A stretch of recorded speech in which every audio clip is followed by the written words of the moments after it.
Assalamualaikum warahmatullahi wabarakatuh. Selamat sore semuanya. Jadi pada sore hari ini kita akan membahas mengenai review jurnal dari sebuah judul jurnal yaitu Manajemen Resiko Usaha Tani Jeruk Nipis di Desa Kebonagung, Kecamatan Ujung Pangka, Kabupaten Gresik. Sebelumnya, izinkan kami memperkenalkan diri. Saya Tia Gersina Panjaitan sebagai moderator dan rekan-rekan saya. Saya Pevita Asiana Simarmata sebagai pemateri 1. Saya Ade Ilham Pamuka Susilo sebagai pemateri 2. Saya Keza Zifra Marpaung sebagai pemateri 3. Saya Legi Kori Berustepus sebagai pemateri keempat. Oke, terima kasih teman-teman. Jadi kan kemarin kita telah belajar mengenai sistem usaha tani. Nah, jadi sekarang kita akan mengkaitkan dengan salah satu kasus, yaitu diambil dari salah satu jurnal berjudul Manajemen Resiko Usaha Tani Jeruk Nipis di Desa Kebon Agung, Kecamatan Ujung Pangkal, Kabupaten Gresik. Nah, di sini teman-teman yang lain akan menjelaskan. Yang pertama itu dari Pevita, mungkin bisa dimulai dari Pevita. Terima kasih moderator. Jadi sebelum lanjut ke jurnal yang kami pilih, sebelumnya resiko usaha tani itu merupakan hal yang penting untuk diketahui oleh petani karena usaha tani itu kan merupakan sebuah kegiatan yang penuh dengan ketidakpastian. Jadi resiko usaha tani itu bisa diartikan sebagai kemungkinan yang terjadi selama masa pertanian itu sendiri kan. Dalam jurnal yang kami bahas ini ada beberapa resiko. Yang pertama itu resiko produksi. Resiko yang pertama ini yaitu resiko produksi merupakan resiko yang paling tinggi karena resiko produksi ini tidak dapat diprediksi karena resiko produksi ini berhubungan dengan faktor-faktor alam yang tidak bisa dikendalikan sepenuhnya oleh petani. Resiko ini biasanya berkaitan dengan cuaca, iklim, serangan hama, dan penyakit. Sebagai contoh di lapangan itu, saat musim hujan, banyak petani jeruk nipis itu mengeluh karena buahnya cepat membusuk. Buah yang seharusnya siap panen justru rontok dan busuk sebelum waktunya. Sebaliknya, pada musim kemarau panjang, tanaman kekurangan air, menyebabkan pertumbuhannya itu tidak optimal dan buah menjadi kecil dan kualitasnya itu buruk. Mungkin sekian dari saya, kembalikan kepada moderator. Oke, terima kasih Pevita. Selanjutnya akan dilanjutkan oleh teman-teman yang lain kepada Ade Ilham Pamungkas, dipersilakan. Baik, terima kasih moderator. Tadi kan sudah jelaskan mengenai resiko produksi.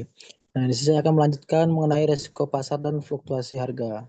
Jadi setelah panen itu, petani itu masih dihadapkan dengan resiko pasar, terutama itu terkait fluktuasi harga. Nah, di Desa Kebon Agung, harga jeruk nipis sangat berpengaruh pada musim dan kondisi pasar. Nah, biasanya saat musim hujan pasokan jeruk di berbagai daerah itu meningkat sehingga harganya turun. Nah, sebaliknya saat musim kemarau harga bisa stabil atau naik karena pasokan berkurang. Nah, masalahnya fluktuasi ini sangat liar, bahkan bisa anjlok hingga setengah dari harga normal.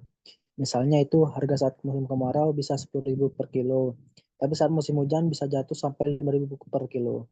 Nah, belum lagi petani itu sering tidak punya posisi tawar karena tidak tergabung dalam koperasi atau kelompok tani yang kuat. Petani ini hanya bisa pasrah dengan harga yang ditentukan tengkulak. Nah, selain itu, petani hanya menjual dalam bentuk buah segar. Padahal kalau petani bisa mengolah menjadi produk turunan seperti sirup, sari jeruk nipis, atau bahan baku minuman, nilainya itu bisa jauh lebih tinggi dan stabil. Nah, inilah pentingnya petani belajar melakukan diversifikasi produk agar tidak tergantung pada fluktuasi pasar buah segar. Mungkin itu saja, saya kembalikan moderator. Oke, terima kasih Ilham. Selanjutnya bakalan dilanjutkan oleh Kezia. Baik, materi selanjutnya itu adalah resiko finansial dan resiko sumber daya manusia. Nah, di resiko finansial ini merupakan salah satu tantangan klasik bagi petani di Desa Kebon Agung ini.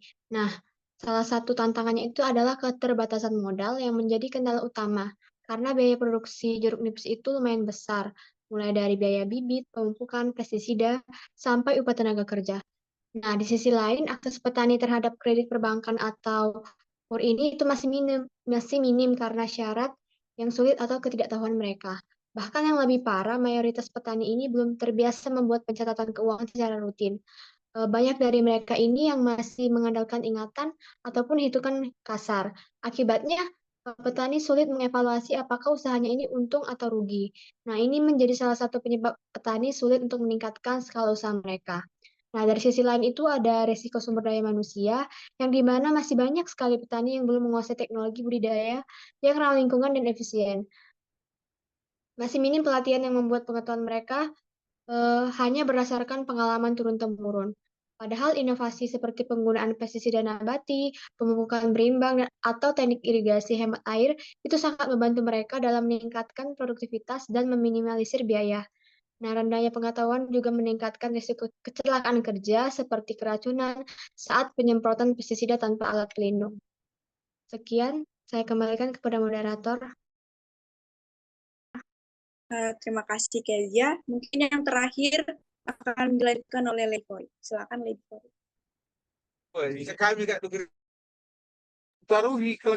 Selanjutnya itu risiko kelembagaan, di mana kelembagaan di sini maksudnya itu peran kelompok petani, koperasi maupun organisasi yang membantu petani dalam mengelola usaha tani.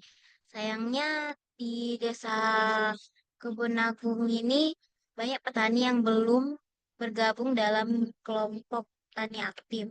Padahal melalui kelompok petani dapat mendapatkan informasi tentang pasar, pelatihan budidaya, bahkan akses pupuk, subsidi, dan kredit lebih mudah.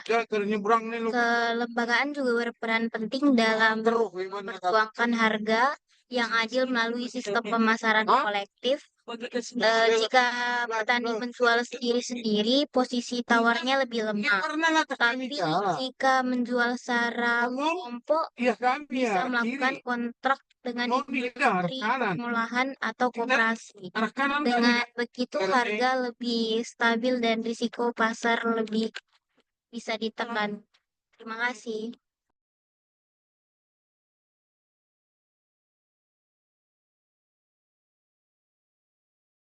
Oke, terima kasih Lady Cory dan teman-teman semua atas pemaparannya.